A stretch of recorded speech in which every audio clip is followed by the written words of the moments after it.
তার বিষয়ে একটা তথ্য আপনাকে দিই। তার বাড়িতে যে খালি কিতাবের কালেকশন রয়েছে, আমাদের লাইব্রেরিতে যে কিতাবের কালেকশন রয়েছে, মাঝাবি হুজুরকে 5 বছর সময় দেব, খালি হেডিং মুখস্থ করতে দিলে পারবে না। বুঝেননি? খালি হেডিং মুখস্থ করতে দিলে মাঝাবি হুজুরের ঘাম ছুটে যাবে, এত কিতাব সে সংগ্রহ করেছে। এবার যখন বাংলাদেশ থেকে যাই, আমি বললাম, এই তুই কবে আসছিস? বলছে ভাই 15 তারিখ। কি কিনেছিস? বলছে 1.5 লক্ষ টাকার বই। অর্ধেক নিয়ে গিয়েছে, অর্ধেক আছে। আরে ইংল্যান্ড থেকে বাইবেল আনাই ও 43,000 টাকা খরচ করে। বুঝেননি কথা? তো মোটামুটি ধারে কাছে গিয়ে যে টিকবো বলে আমাদের মনে হয় না। আলহামদুলিল্লাহ। তো দুই ভাই কাজ এভাবে চলছে, আমাদের দুজনের জন্য প্রাণ খুলে দোয়া করবেন ইনশাআল্লাহ। তবে তার নামের আগে ব্রাদার কেন, এই তথ্যটা আমি ছাড়া কেউ জানে না। কেন? আমি তার বড় ভাই। ব্রাদার রাহুল, আমরা একটা মসজিদ পরিচালনা করি, রাবেয়া হাসান জামে মসজিদ। একটা আমাদের দাওয়াতি সংগঠন রয়েছে, ISRA, ইসরা, ইসলামিক সোশ্যাল রিফর্মার্স অ্যাসোসিয়েশন। আমাদের এলাকায় জোরে আমিন বলতে হয়, এটা 1450 বছর ধরে গোপন ছিল। যখন আমি জোরে আমিন বললাম, আমাকে মসজিদ থেকে প্রথম বের করে দেওয়া হয়েছে। তো বের করে দেওয়ার আগের ঘটনা কি, আমাকে ওই মসজিদের সেক্রেটারি যখন আমিন বলেছি, তো নামাজের মধ্যে বলছে আস্তে রে। নামাজ শেষ হয়ে যাওয়ার পরে বলছে, তুই কি শুরু করলি? এটা আমাদের বাপ দাদা কোনোদিন করেনি। তা আমি বললাম, ওই যে মুসলিম শরীফ 710 থেকে 715 নম্বর হাদিস একটু খুলেন তো। পরের দিন গিয়ে দেখছি মুসলিম শরীফই নাই, আউট হয়ে গিয়েছে। এভাবে যখন দাওয়াতের কাজ শুরু করলাম, রাহুল আমার ছোট ভাইয়ের মতো, ও আমার ছোট ভাইয়ের মতো। ওর বড় বোনের সাথে আমার পড়াশোনা। তো ও আর আমি দুজনের দাওয়াতের কাজ শুরু করলাম। ওকে আমি একটা কথা মজা করে বললাম, আমি বললাম যে তুই হিন্দুকে মুসলমান কর, আর আমি মুসলমানকে মুসলমান করি। বুঝেননি? আমাদের বহু মুসলমান, তারা মুসলমান না। তা আলহামদুলিল্লাহ দুই ভাই আমরা পড়াশোনা শুরু করলাম। অনেকে মনে করে আমরা একই পরিবারের একই ভাই। আমার বাড়ির থেকে তার বাড়ির দূরত্ব 2 কিলোমিটার। ওই ইসরার যে আমাদের সংগঠন মসজিদ, ওই মসজিদের আমি হচ্ছে এক্সিকিউটিভ সেক্রেটারি, আর ও হচ্ছে সেক্রেটারি। কতটা কাছের, বুঝতে পেরেছেন? দুই ভাই একসাথে দাওয়াতের কাজ আমরা করছি। তবে মূল আলোচনায় প্রবেশের পূর্বে যেটা বলার, সেটা হচ্ছে আমাদের দেশে যেসব ওয়াজ মাহফিলগুলো হয়, ওই ওয়াজ মাহফিলটা সহি তরিকার কোনো লোক করেছে নাকি কবর পূজারি করেছে, এই মাহফিলটার আয়োজন আমরা বাইরে থেকে দেখলেই বুঝতে পারি যে এটা সহি কোনো মজলিস নাকি কবর পূজারীদের মজলিস। তা দেখার চেনার ইন্ডিয়াতে একটা রাস্তা, যে সুন্দর করে আলোক সজ্জা করা, সুন্দর করে আলোক সজ্জ করা। আল্লাহ সুবহানাহু ওয়া তাআলা 17 নম্বর সূরার 26 এবং 27 নম্বর আয়াতে বললেন, যারা অপচয় করে তারা হচ্ছে শয়তানের ভাই। আপনারা কি কেউ চান যে আপনাদেরকে আমি বলি আপনি মিস্টার ইবলিসের ভাই? তাহলে ইনশাল্লাহ আগামী বছর থেকে এই বিয়ের প্যান্ডেল সাজানো মতো করে এরকম লাইট দেবেন না, কারণ এটা হচ্ছে অপচয়। এটার কোনো দলিল আপনার কাছে অন্তত নাই, আমি গ্যারান্টি দিচ্ছি।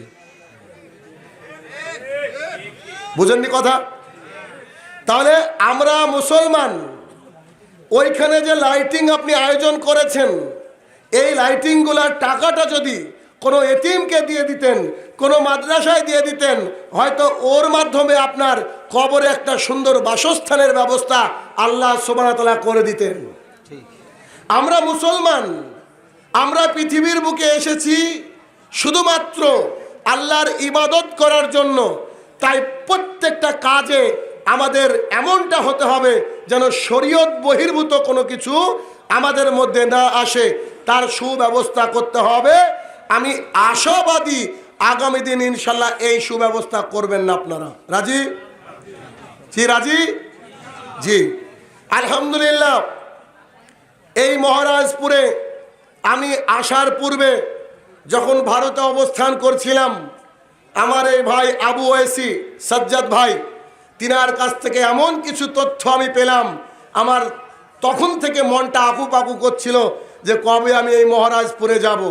কেন? এই মহারাজপুরে নাকি প্রকাশ্যে কোনো দোকানে আপনার নেশাদার দ্রব্য বিক্রি হয় না, অথবা প্রকাশ্যের কেউ রাস্তায় মদ খায় বলে এমন কোনো ইতিহাস নেই। গোটা বিশ্ব দেখছে আমাদের এই প্রোগ্রামটা। এই যে সামনে ক্যামেরা রয়েছে, ফেসবুকে লাইভ চলছে, আপনার দেশে থাকা মানুষ, কুয়েত, কাতার, আমেরিকা, পৃথিবীর বিভিন্ন দেশে বাঙালিরা এই অনুষ্ঠানটা দেখছে। তাদের অবগতির জন্য এবং আমার আনন্দের জন্য আমি সুন্দরভাবে এটা প্রকাশ করার চেষ্টা করছি যে যে এলাকায় প্রকাশ্যে ধূমপান করা বা প্রকাশ্যে মদ খাওয়ার মতো দৃশ্য অবলোকন হয় না, মানুষ চোখে দেখে না, সেই এলাকা আল্লাহ সুবহানাহু ওয়া তাআলার এক বিশেষ নিয়ামত। ঠিক তো? যে এলাকার পুলিশেরা নির্দ্বিধায় আরাম করে ঘুমিয়ে থাকে, এত বেশি কেস খামারি থানার বুকে নাকি যায় না, এত বেশি কেস খামারি থানার বুকে যায় না। বাইরে নাকি মার্সিডিজ বেন্টের গাড়ি রেখে দিলেও, বাইক রেখে দিলেও নাকি আলহামদুলিল্লাহ সেই বাইক চুরি হওয়ার কোনো নাম নেই। এত সুন্দর একটা জায়গায় আসতে পেরে নিজেকে ধন্য মনে করছি। তারপরে আরও কিছু ভাইয়েরা রয়েছেন আমাদের, যারা এই মাহফিলের সঙ্গে সঙ্গে হয়তো সবারই নাম আমি শুনিনি, অভ্যস্ত নাও সবারই নাম শুনে, তবে কিছু কিছু ভাইয়েরা যারা নিরলসভাবে দিনের পথে আছেন, যারা এলাকাকে সুন্দর করে সাজিয়েছেন, বিভিন্ন মাহফিলে তারা অ্যাটেন্ড দেন, তারা বিভিন্ন মাহফিলে উপস্থিত হন। এরকম আমাদের কয়েকজন ভাই, যেমন তারেক ভাই আছে, জাকির ভাই আছে, চঞ্চল ভাই আছে, আলহামদুলিল্লাহ তাদের অবদান সহ যাদের নাম আমার কর্ণকোহরে পৌঁছায়নি, আল্লাহ সুবহানাহু ওয়া তাআলা সবাইকে জাযাকুমুল্লাহ খায়ের দান করুক, আল্লাহুম্মা আমিন। আর আরও বেশি একটা বিষয়, যেখানে আমি শাহিনুর রহমানের বক্তৃতা বোধহয় অনেকে শুনেছেন নেটের যুগে, ঠিক না কি? ঠিক তো? আমি শাহিনুর রহমান কোনো নেতার প্রশংসা করেছি এটা হতে পারে না, কারণ নেতা মানে আমার চোখে খারাপ। কিন্তু আপনাদের এত সুন্দর একটা পরিবেশ যখন সৃষ্টি করেছেন, মিনিমাম এমপি সাহেব নিশ্চয়ই ভালো মানুষ। এটা আমার যেন মন বলছে, আপনার এলাকার নেতারা ভালো বলেই তো থানার পুলিশেরা নাকে সরষের তেল দিয়ে ঘুমায় নাকি, যে কেস খামারি নাই, আরামের সাথে বসে আছি চেয়ারে আর বেতন উপভোগ করছি আলহামদুলিল্লাহ। এইরকম দেশের কথা তো মানুষ শুনবে সৌদি আরবে। বাংলাদেশের মানুষ মানে আমাদের কাছে অন্যরকম। কেন? পৃথিবীর এমন কিছু নাই যে এদেশে নকল হয় না, অথচ এত সুন্দর একটা গ্রাম আল্লাহ সুবহানাহু ওয়া তাআলা কিছু মানুষের মাধ্যমে উপহার দিয়েছেন। তার জন্য আল্লাহর দরবারে আরও একবার শুকরিয়া আদায় করে আমরা সবাই বলি আলহামদুলিল্লাহ। আজকে আমার আলোচনার বিষয় শ্রেষ্ঠ সম্পদ। শ্রেষ্ঠ সম্পদ খুব মনোযোগ সহকারে আজকে যদি আপনি আলোচনাটি শুনতে পারেন, আমি আশাবাদী এখান থেকে অনেক বড় একটা শ্রেষ্ঠ সম্পদ নিয়ে আপনি বাড়িতে ফিরতে পারেন বলে আমি আশাবাদী। সেটা হচ্ছে আল্লাহ সুবহানাহু ওয়া তাআলা আমাদেরকে পাঠিয়েছেন শুধুমাত্র তার ইবাদত করার জন্য। তার মানে পৃথিবীর বুকে আপনি আমি যা করব সবটাই ইবাদতের অন্তর্ভুক্ত হবে যদি আমরা কোরআন এবং সুন্নাহ মোতাবেক চলি, ঠিক না? রাসূল সাল্লাল্লাহু আলাইহি ওয়াসাল্লাম যখন সাহাবীদেরকে বোঝাচ্ছেন ইবাদত কাকে বলে, তিনি সালাতের কথা বললেন, সিয়ামের কথা বললেন, হজের কথা বললেন, তিনি সাদাকার কথা বললেন। তিনি এক পর্যায়ে এসে বলছেন, মানুষ যখন তোমাকে সালাম দিবে তুমি মুস্কি হেসে সালামের জবাব দাও, এটাও একটা সাদাকা। এই কথা বলার পরে মুহাম্মদ সাল্লাল্লাহু আলাইহি ওয়াসাল্লাম বলছেন, তুমি যদি তোমার স্ত্রীর সাথে সহবাস করো এটাও সাদাকা। আমাদেরকে আল্লাহ সুবহানাহু ওয়া তাআলা যে নির্বাচন করেছেন, এটার জন্য আপনি আমি যদি দিন রাত আল্লাহর কাছে শুকরিয়া আদায় করি, তারপরও এই শুকরিয়া কম হবে। কেমন? রাসূল সাল্লাল্লাহু আলাইহি ওয়াসাল্লামকে যখন মক্কার বেদিন বেঈমানরা নখদর পরে রেখেছিলেন, বারবার করে তাকে আঘাত করার জন্য ব্যবস্থা গ্রহণ করেছিলেন, এলাকা থেকে উৎখাত করার ব্যবস্থা করছিলেন, তখন নিজের চাচা আবু তালেব, নিজের চাচা নিজের সন্তানকে অন্যের ঘরে শুইয়ে দিয়ে, অন্য জায়গায় শুইয়ে দিয়ে মুহাম্মদ সাল্লাল্লাহু আলাইহি ওয়াসাল্লামকে নিজের জায়গায় আশ্রয় দিয়েছিলেন। তিনি দিন গ্রহণ করেননি, এ কথা সত্য, তবে তিনি জনরোষ থেকে মুহাম্মদ সাল্লাল্লাহু আলাইহি ওয়াসাল্লামকে বাঁচিয়েছিলেন। রাসূল সাল্লাল্লাহু আলাইহি ওয়াসাল্লামকে বলতেন, তুমি তোমার দিন প্রচার করো, আমি দেখছি কোন বাপের বেটা আছে তোমার গায়ে হাত তুলে, তোমার দিকে চোখটা গরম করে তাকাই, আমি তোমাকে ফুল সাপোর্ট দেব। এই যে চাচা, তার এত বড় সৌভাগ্য, তিনি মোহাম্মদ সাল্লাল্লাহু আলাইহি ওয়াসাল্লামের চাচা, তিনি মোহাম্মদ সাল্লাল্লাহু আলাইহি ওয়াসাল্লামের চাচা, তিনি মোহাম্মদ সাল্লাল্লাহু আলাইহি ওয়াসাল্লামের চাচা। তবে মোহাম্মদ সাল্লাল্লাহু আলাইহি ওয়াসাল্লাম দোয়া করলে কবুল হয়েছে, কিন্তু চাচাকে মোহাম্মদ সাল্লাল্লাহু আলাইহি ওয়াসাল্লাম বলেছেন, চাচা একবার বলেন না লা ইলাহা ইল্লাল্লাহ, পারবো। রাসূল সাল্লাল্লাহু আলাইহি ওয়াসাল্লাম দিন রাত চাচাকে বলেছেন, চাচা ইসলাম গ্রহণ করেননি, চাচা ইসলাম গ্রহণ করেননি।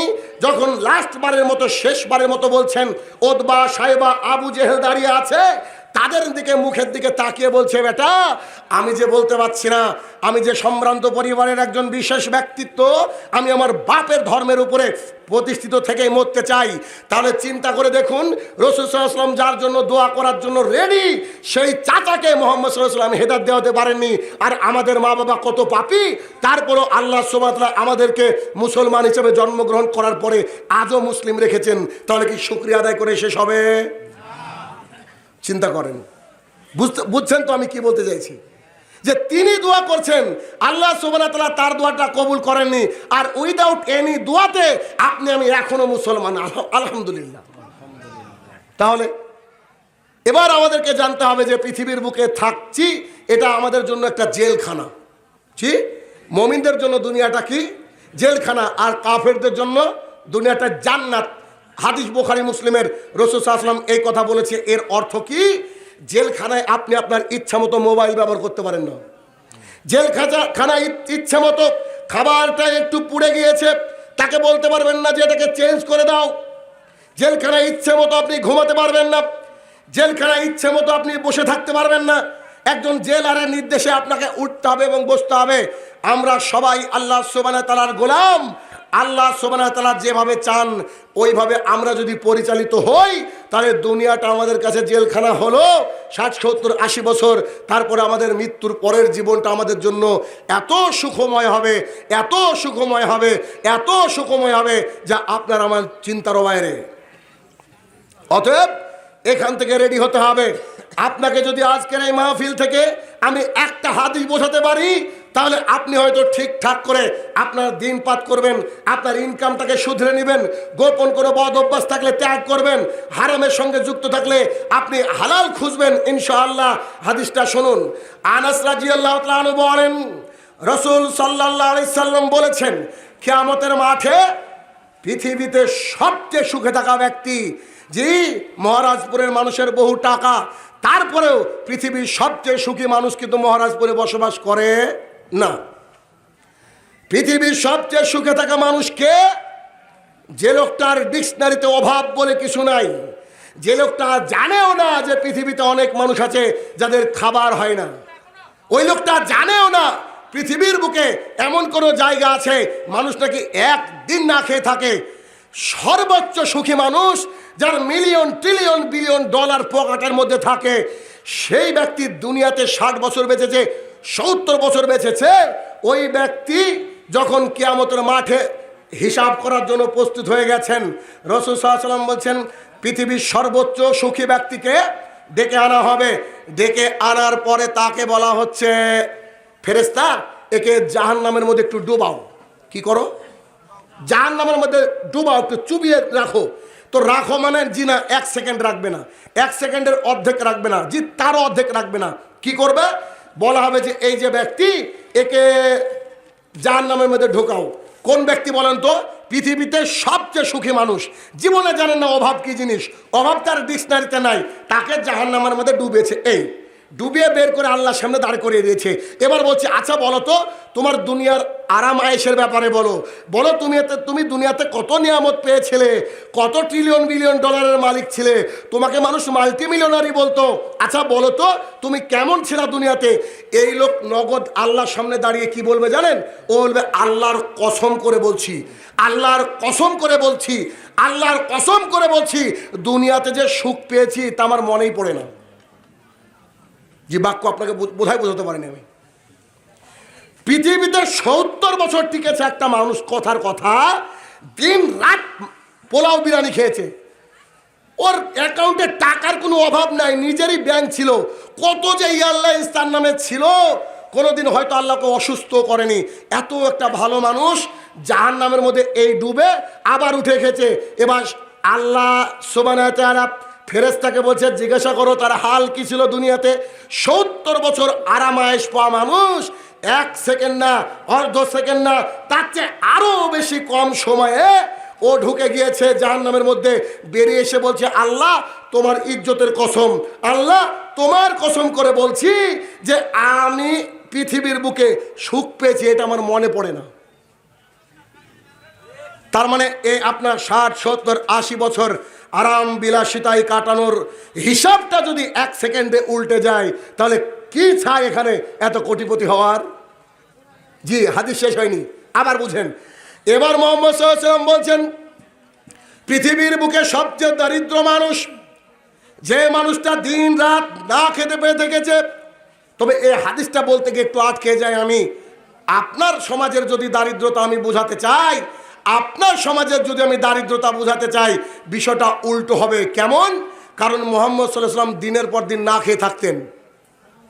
সাহাবায়ে কেরামরা পেটে পাথর বেঁধে রাখতেন, সাহাবায়ে কেরামরা পেটে পাথর বেঁধে রাখতেন, যাদেরকে বলা হয় রাদিয়াল্লাহু তাআলা আনহু, যাদের প্রতি আল্লাহ রাজি খুশি হয়ে গিয়েছিলেন। সেই সব সাহাবায়ে কেরাম না খেতে পেয়ে এই পৃথিবীর বুকে চলেছেন। এবার রাসূল সাল্লাল্লাহু আলাইহি ওয়াসাল্লাম বলছেন পৃথিবীর সবচেয়ে হতদরিদ্র মানুষ, পৃথিবীর সবচেয়ে রোগগ্রস্ত মানুষ একদিনও হয়তো কোনোদিন সুন্দর করে খেতে পেয়েছে, তার 60-70 বছরে জুটেনি। ওই লোকটার দিন রাত না খেয়ে পেটে পাথর বেঁধে পড়ে থেকেছে। ওই লোককে এবার নিয়ে আসা হয়েছে, একইভাবে নিয়ে জান্নাতের মধ্যে এভাবে ঢুকিয়েছে। 1 সেকেন্ড লাগেনি, অর্ধ সেকেন্ড লাগেনি, তার চেয়ে কম সময় জান্নাতের মধ্যে ঢুকে চট করে নিয়ে এসে বলছে এই বলছিলাম তুমি দুনিয়াতে কেমন ছিলা বলো তো? দারিদ্রতা পেয়েছো, খুব কষ্ট পেয়েছো তাই না? একদিনও ঠিকঠাক খেতে পাওনি তাই না?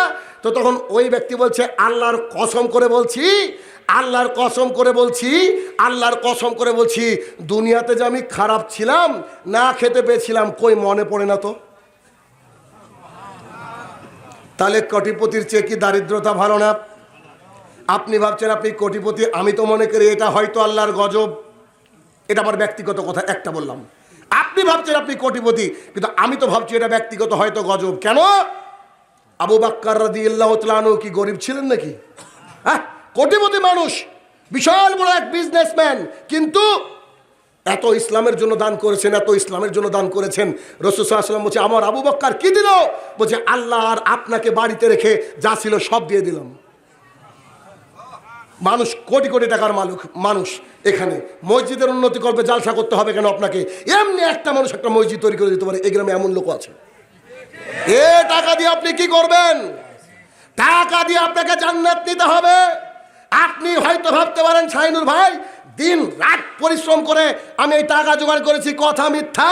কারণ দিন রাত টাকা পরিশ্রম করে যদি মানুষ কোটিপতি হতো তাহলে সবচেয়ে কোটিপতি এলাকার কুলিটা ভোরবেলায় বেরিয়ে যায়, রাত্রিবেলা ঢুকে দিন রাত পরিশ্রম করে, আল্লাহ তাকে একদিনে হয়তো 600 টাকা 700 টাকা 1000 টাকা রুজি দেন, আর আপনি অফিসে বসে 1 কলম খোঁচা মেরেছেন, 1 লক্ষ টাকার বিজনেস হয়েছে।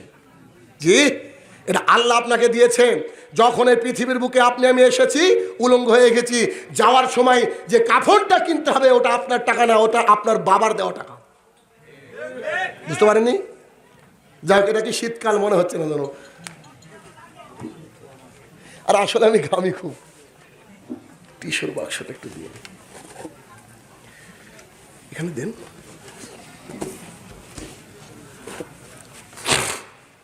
তাহলে এবার আপনাকে এতক্ষণ যে আমি বোঝালাম, এখনো আমি বলিনি আমি যে সম্পদের কথা বলছি, এই সম্পদ 1 সেকেন্ড নয়, অর্ধ সেকেন্ড নয়, তার চেয়ে আরো ন্যানো সেকেন্ডে সব উধাও হয়ে গেল না?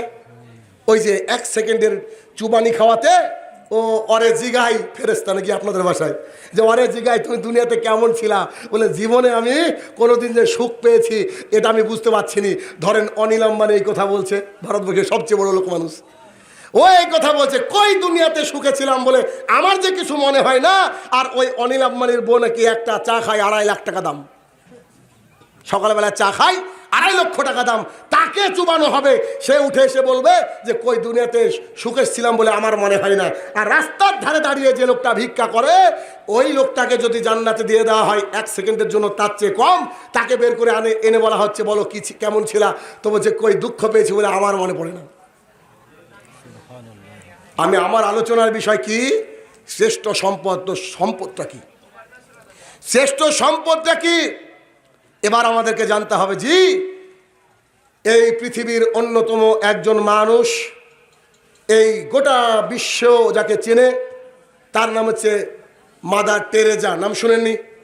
মাদার টেরেজা, যাকে শান্তির জন্য নরওয়ে থেকে পুরস্কার দেওয়া হয়েছিল, নোবেল পুরস্কার। হাজার হাজার শিশুকে বাঁচিয়েছিল, লক্ষ লক্ষ মানুষকে বাঁচিয়েছিল। তার নামের চ্যারিটি এখনো চলে, অথচ ওই মহিলা কোনো রকমের কোনো শর্ত ছাড়াই তাকে জাহান্নামের আগুনের মধ্যে জ্বলতে হবে। কেন? কি ছিল না তার, বলেন তো? সম্মান। সম্মান ছিল, টাকা ছিল, প্রতিপত্তি ছিল, ভালোবাসা ছিল, নোবেল পুরস্কার ছিল, সব ছিল। ছিল না শুধু একটা ছোট্ট তিনটি শব্দ, ঈমান। তার মানে আজকের আলোচনার বিষয় ঈমান, সর্বশ্রেষ্ঠ সম্পদ। আল্লাহ সুবহানাহু ওয়া তাআলা বলছে, ফামাই ইয়াকফুরু বিত-তাগুত, তুমি তাগুতকে অস্বীকার করো। তাগুত মানে ছবি মূর্তি, তাগুত মানে ছবি মূর্তি, তাগুত মানে যা মানতে আপনাকে ইসলাম বাধা দেয়, তাকে আপনি আগে ডিলিট করে দিতে হবে। তারপরে কি বলছে? ওয়া ইউমিন বিল্লাহ, তারপরে ভেতরে ঈমান আনতে হবে। কথার কথা, আপনি আমাকে যে ঘরে বসতে দিয়েছিলেন, ওই ঘরে একটা খাটের উপরে বসেছিলাম। এখন আপনি দেখলেন একটা 5 লক্ষ টাকা দিয়ে খাট কিনলেন। কত টাকা দিয়ে? 5 লক্ষ টাকা দিয়ে। তো খাটটা যখন আপনি ঢোকাবেন ঘরে, তো ওই খাটের উপরে রাখবেন নাকি খাটটাকে বের করবেন? বুঝেননি কথা? আপনার যে আগে একটা খাট আছে, ওখানে 20,000 টাকা দাম, এখন 5 লক্ষ টাকা দামের একটা খাট কিনেছেন। আচ্ছা বলেন তো, তো ওই খাটটাকে বের করে না এটা ঢোকাবেন নাকি ওটার উপরে রাখবেন? আগে বের করবেন। আল্লাহ সুবহানাহু ওয়া তাআলা বলছে, তোমার এইখানে যদি কোনো বাবা থাকে, সে ফুলতলি হোক, সরসিনা হোক, বা আমাদের দেশের ফুরফুরা হোক, যদি কোনো বাবার ভালোবাসা থাকে, যদি কোনো মায়ের ভালোবাসা থাকে, সবগুলাকে কি করো? আগে ডিলিট করো, তারপরে আল্লাহকে জায়গা দাও। বুঝেননি? তো তাগুতকে আগে লাথি মেরে বিদায় করে দিতে হবে, তারপরে বলতে হবে আল্লাহ ঈমান আনলাম। কি বলতে হবে? আল্লাহ ঈমান আনলাম। পৃথিবীর সর্বশ্রেষ্ঠ সম্পদ, আখিরাতে যা শুরুতে লাগবে, তার নামই হচ্ছে ঈমান। এখন মুহাম্মদ সাল্লাল্লাহু আলাইহি সাল্লামকে বলা হলো, আল্লাহ রাসূল সাল্লাল্লাহু আলাইহি সাল্লাম, ঈমান কি একটু বুঝিয়ে বলেন তো, আমাদেরকে সংজ্ঞাটা দিন তো, ঈমান কাকে বলে? এবার রাসূল সাল্লাল্লাহু আলাইহি সাল্লাম বলছেন, আল ঈমান, ঈমান হচ্ছে আমানতু বিল্লাহি, আল্লাহর প্রতি ঈমান আনতে হবে। জি, আবু জেহেলকে জিজ্ঞাসা করা হলো, এই আকাশকে কে তৈরি করেছে? তো বলছে আল্লাহ। এই জমিনের মালিক কে? তো বলছে আল্লাহ। তাহলে আবু জেহেল কেন আবু জেহেল হলো? জি, বিষয় আছে। আপনি কি জানেন, আবু জেহেলকে বলা তো আবুল হাকাম। আবুল হাকাম মানে হচ্ছে জ্ঞানীদের পিতা।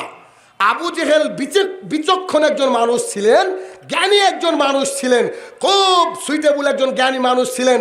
কিন্তু তখন যখন তিনি ইসলামটাকে অবজ্ঞা করলেন, ইসলামটাকে গ্রহণ করলেন না, তখন তার নাম হলো আবু জাহাল। নাম ছিল কি? আবুল হাকাম মানে জ্ঞানীদের পিতা। নাম হলো কি? আবু জাহাল মানে মূর্খের বাপ। তাহলে আপনার প্রিন্সিপাল, আপনার প্রফেসর, আপনার ডিজি, আপনার এসপি, ও সব মানে খালি ইসলামটা মানে না। ও আবু জেহেল, ও আবু জেহেল, ও মূর্খের পিতা, আপনার পৃথিবীর বুকে সমস্ত কিছুর জ্ঞান থাকতে পারে, আপনার মধ্যে যদি ইসলামের জ্ঞান না থাকে, you are the most illiterate person in the world. আপনি এই পৃথিবীর বুকে সবচেয়ে মূর্খ মানুষ। তাহলে আল্লাহ রাসূল সাল্লাল্লাহু আলাইহি ওয়াসাল্লাম বললেন, শোনো, আল্লাহ সুবহানাহু ওয়া তাআলার প্রতি ঈমান আনতে হবে। এই আল্লাহর প্রতি ঈমান, এটা খুব কঠিন একটা বাক্য।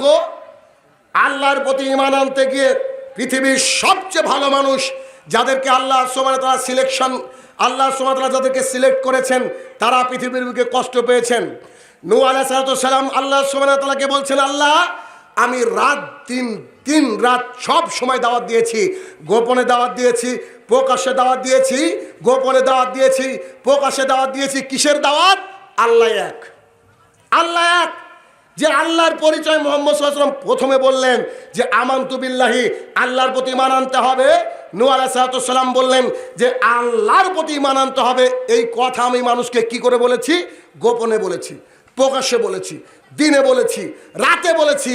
জি, 950 বছর যাবত এই দাওয়াতের কাজ তিনি করেছেন। এক পর্যায়ে এসে আল্লাহকে বলছেন, আল্লাহ আমি ফেল হয়ে গেলাম, জাতি যে আমার কথা মেনে নেয় না। জি, আমি যে ফেল হয়ে গেলাম, জাতিটা আমার কথা মেনে নেয় না। তো তখন আল্লাহ সুবহানাহু ওয়া তাআলা বলছেন, আচ্ছা ঠিক আছে, তুমি নৌকা বানাও। এমন জায়গায় নৌকা বানাতে বললেন আশেপাশে কোনো নদী নাই, there is no question at all. আল্লাহকে কোনো প্রশ্ন করলেন না যে পানি কোথা থেকে আসবে। নৌকা তৈরি করা শুরু হয়ে গেল, বন্যা চলে আসলো। নৌকায় যাদেরকে আল্লাহ ক্ষমতা দিলেন, যাদেরকে আল্লাহ ভালোবাসলেন, নৌকায় উঠে দেওয়া হলো। নিজের সন্তান কেনান পাহাড়ের উপরে আছে, তিনি আল্লাহকে বলেন, আল্লাহ গো আমারই তো সন্তান, আমারই ওর যত সন্তান, বলছিলাম যে ওকে কি নৌকায় নেওয়া যায় না? আল্লাহ সুবহানাহু ওয়া তাআলা ধমক দিয়ে বলছে, শোনো, তুমি যে নবী, তোমার যে একে ভালোবাসা সাজে না। তুমি যে নবী, যার আমার প্রতি ইমান কনসেপ্ট নাই, আমার প্রতি ইমান ক্লিয়ার নাই, তার সাথে যে সম্পর্ক থাকতে পারে না। তাহলে বাবা নামাজ পড়ে, 18 বছরের ছেলেটা নামাজ পড়ে না, কি করে বাপ বেটা হলো? খালি কি আব্দুর রহমানের বেটা আব্দুল সুদেশ বললে হবে কি? আল্লাহর সাথে যার সম্পর্ক নেই, তার সাথে আপনার সম্পর্ক থাকতে পারে না। হতে পারে আপনার বাপ, হতে পারে আপনার অন্য কেউ। বলছি না খারাপ আচরণ করতে হবে, তবে ইমান এক ভিন্ন জিনিস। বলছিলাম যে নবী রাসূলদেরকে আল্লাহ সুবহানাহু ওয়া তাআলা পাঠিয়েছেন, এক মাসুমিয়াত দান করেছেন। এত সরল সোজা তারা, তারপরেও তারা এই পৃথিবীর বুকে কত কষ্ট পেয়েছেন শুধু এক আল্লাহর ইবাদত করার জন্য, এক আল্লাহর দিকে মানুষকে ডাকার জন্য। শুধুমাত্র এক আল্লাহর দিকে মানুষকে ডাকার জন্য অনেক কষ্ট পেয়েছেন। এরকম বলতে গেলে দিন রাত যদি আপনার আলোচনা করি শেষ হবে না। চলে আসুন মুহাম্মদ সাল্লাল্লাহু আলাইহি ওয়াসাল্লামের কাছে। তিনি চলে গেলেন তায়েফের বুকে। জি, আরও যে কত ঘটনা আছে ওগুলাকে আমি স্টপ রেখে দিয়ে বলছি। তায়েফের ময়দানে চলে গেলেন, খুব ব্যথিত মুহাম্মদ সাল্লাল্লাহু আলাইহি ওয়াসাল্লাম। তায়েফের ময়দানে গিয়ে 3 এলাকার 3 ভাইকে দাওয়াত দিলেন। বড়, মেজো, ছোট 3 ভাইকে ভাবলেন নেতাদেরকে দাওয়াত দিতে হবে আগে। আম পাবলিককে দাওয়াত দিয়ে কাজ নাই। নেতা যদি আমার ঠিক হয়ে যায় এলাকা শুধরে যাবে, তো নেতাই যদি চোর হয় এলাকা কি করে শুধরাবে জানাব? এই জন্য চুরি করা যে ঠিক না, নেতাকে বুঝাতে হবে, আম পাবলিককে বুঝানোর চেয়ে। তো মুহাম্মদ সাল্লাল্লাহু আলাইহি ওয়াসাল্লাম তাদেরকে দাওয়াত দিলেন, তিনারা যাচ্ছে তাই ভাবে অপমান করলেন। আরে অপমানের গতিটা একবার দেখেন না। এক ভাই বলছে, আপনি যদি নবী হন তো আমি রাজা না। বলছে আপনার যে পোশাক আল্লাহ আপনাকেই পেল নবী হিসাবে সিলেক্ট করার। ইন্না লিল্লাহ, কত বড় খারাপ কথা। সেই দিন তারা বলেছিল, মুহাম্মদ সাল্লাল্লাহু আলাইহি ওয়াসাল্লাম তাদেরকে বলেছেন, আচ্ছা ঠিক আছে আমি চলে যাচ্ছি, তবে আমি আমার মতো করে এলাকার মানুষকে দাওয়াত দিব। তখন তারা রাসূল সাল্লাল্লাহু আলাইহি ওয়াসাল্লামকে মারার জন্য একদল যুবককে রেডি করে দিল। যুবক এমন একটা জিনিস, youth are the main capital of the উম্মাহ। উম্মতের যুবকরা যেই দিকে ধাবিত হবে সমাজ সেই দিকেই যাবে। বাংলাদেশে এখন চাকরিজীবীর চেয়ে টিকটকার বেশি, বুঝেননি? বাংলাদেশে এখন চাকরিজীবীর চেয়ে টিকটকার বেশি। এই টিকটকার আগামী দিনে, টিকটক, ফেসবুক, টুইটার, এগুলো আগামী দিনে আপনার ছেলেকে মূর্খ বানিয়ে ছাড়বে। ভবিষ্যৎবাণী করলাম, লিখে রাখেন। এমন পরিস্থিতি হয়ে যাচ্ছে, এমন পরিস্থিতি হয়ে যাচ্ছে। ওইভাবে যুবকদেরকে এলিয়ে দেওয়া হচ্ছিল। এলিয়ে দেওয়া হলো মুহাম্মদ সাল্লাল্লাহু আলাইহি ওয়াসাল্লামের কাছে। যায়েদ বিন হারেসা রাদিয়াল্লাহু তাআলা আনহু বলছেন, আমি মুহাম্মদ সাল্লাল্লাহু আলাইহি ওয়াসাল্লামের সঙ্গে ছিলাম। কি মারনা মারলো তারা, কি মারনা মারলো। এত পাথর মুহাম্মদ সাল্লাল্লাহু আলাইহি ওয়াসাল্লামকে মারলেন যে স্যান্ডেলটা রক্তে পায়ের সাথে লেগে গিয়েছিলেন, চপ্পলটা রক্তে লেগে গিয়েছিলেন। একটা বাগানের মধ্যে আসলেন, 2 রাকাত সালাত আদায় করলেন, আল্লাহর কাছে দোয়া করতে লাগলেন। এমত অবস্থায় 2জন ফেরেশতা চলে আসলো। ফেরেশতা এসে বলছে, আল্লাহ রাসূল জি বলেন। এই যে আমি হচ্ছি জিবরাইল, আমার সাথে এসেছে মালাকুল জিবাল, পাহাড়ের ফেরেশতা। আপনার উপরে যে আচরণ করা হয়েছে আল্লাহ খুব কষ্ট পেয়েছে, তো আল্লাহ মালাকুল জিবালকে পাঠিয়েছে, পাহাড়ের ফেরেশতাকে। আপনি একবার অনুমতি দেন, তায়েফবাসীর উপরে পাহাড়কে চাপিয়ে দেওয়া হবে, অথবা 2টো পাহাড় দিয়ে চেপে দেওয়া হবে। তায়েফে যে মানুষ ছিল ইতিহাসে থাকবে না, তায়েফে যে মানুষ বসবাস করতো ইতিহাসে থাকবে না, তায়েফে যে মানুষ থাকতো ইতিহাস মানুষ জানবে না। আপনি একবার অনুমতি দেন না। তখন মুহাম্মদ সাল্লাল্লাহু আলাইহি ওয়াসাল্লাম বলছেন, আল্লাহ আমাকে দয়া এবং রহমত নিয়ে পাঠিয়েছেন, তার উম্মত আমরা। আল্লাহ আমাকে দয়া এবং রহমত নিয়ে পাঠিয়েছেন, সুতরাং তারা আজকে আমার দাওয়াত গ্রহণ করেননি, তার ছেলেরা করবে, নইলে তার নাতি নাতিরা করবে, আমি আশাবাদী। সেদিন মুহাম্মদ সাল্লাল্লাহু আলাইহি ওয়াসাল্লাম এই কথা বলেছিলেন। সেদিন এই কথা বলেছিলেন। উতবা আর সাইবার বাড়ির পাশে ছিল। তারা মুহাম্মদ সাল্লাল্লাহু আলাইহি ওয়াসাল্লামের এই করুণ দৃশ্য দেখেছিল। দেখার পরে তার চাকরকে দিয়ে বলছে এই এই সামান্য কিছু ফল রাসূল সাল্লাল্লাহু আলাইহি ওয়াসাল্লামকে দিয়ে আসো। তো সেই চাকর মুহাম্মদ সাল্লাল্লাহু আলাইহি ওয়াসাল্লামকে ফল পেশ করলেন। রাসূল সাল্লাল্লাহু আলাইহি ওয়াসাল্লাম একটা ফল তুলে বলছেন বিসমিল্লাহ। এই যে বিসমিল্লাহ বলেছেন তখন তার চাকর বলছে, আরে এই মক্কার মানুষ কি করে বিসমিল্লাহ বলে? বিসমিল্লাহ আল্লাহর নাম নিয়ে শুরু করে মানে ব্যাপারটা আমাকে বুঝান। তো বলছে কেন? আমাদেরকে তো খেতে হলে বিসমিল্লাহ বলতে হয়। বলে জি, আমরা তো কিতাবে পড়েছি, আমরা তো পরপুরুষ থেকে শুনেছি, আমরা তো বুজুর্গানের দিন থেকে শুনেছি যে বিসমিল্লাহ বলে একজন ব্যক্তি খাবে, সে এই মক্কার বুকে জন্ম হবে নবী। আমি তো তাকেই খুঁজছি। তো বলছে যে জি, আমি সেই আবদুল্লাহর বেটা মুহাম্মদ সাল্লাল্লাহু আলাইহি সাল্লাম। তো বলছে আশহাদু আল্লা ইলাহা ইল্লাল্লাহ ওয়া আন্না মুহাম্মাদুর রাসূলুল্লাহ। বলছে আশ্চর্য লোক রে, চাকর আমার, বেতন আমার, খাবার আমার, আর ও গিয়ে বলছে আমি আপনাকে মেনে নিলাম। বুঝেননি কথা? ও বলছে যে আমি আপনাকে মেনে নিলাম। হয় কি এটা? ঘটনা কি? ব্যাপারটা কি? সুবহানাল্লাহি বিহামদিহি। কালেমা স্বাদ, কত যে স্বাদ আমরা শুধু পড়ি দিন রাত, কিন্তু কালেমার প্রকৃত স্বাদ আমরা পাই না। আমানতু বিল্লাহি, আল্লাহর প্রতি ঈমান আনতে হবে। বিলাল রাদিয়াল্লাহু তাআলা আনহু হাবশী গোলাম, দেখতে কালো। বিলাল তার কর্ণকোহরে পৌঁছে গেল। মক্কার বুকে এক মরুর দুলাল দিন ইসলামের প্রচার করছে, এক আল্লাহর কথা বলছে। যখন সেন্ট্রাল অফ দ্য মক্কা 360টা মাবুদ রয়েছে, লাত, ওজ্জা, মানাত, হবল নামে বিভিন্ন রকমের ওরা মূর্তি তারা পুজো করতো সেই সময়। তো তখন বিলাল তার মনিবকে বলছে যে আহাদ, জি আল্লাহ এক, আহাদ আল্লাহ এক। আমি আপনাকে এখানে হয়তো বোঝাতে পারবো না, আপনি একটু খেয়াল করে দেখেন। বিলাল একটা চাকর,